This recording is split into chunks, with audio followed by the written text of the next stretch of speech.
Баршаңызға қайырлы күн.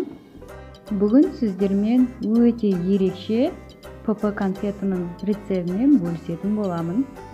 Небәрі 5-ақ минутта дайын болады, достар.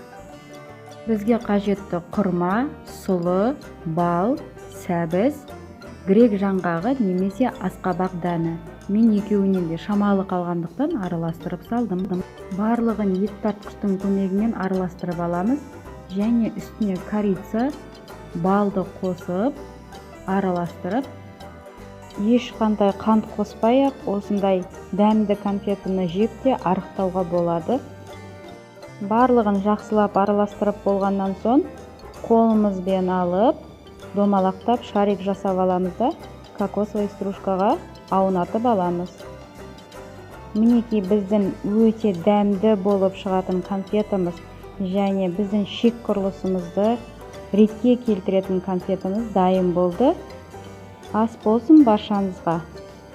Менің қызықты видеоларымды жіберіп алмас үшін тіркеліп қоюды ұмытпаңыз.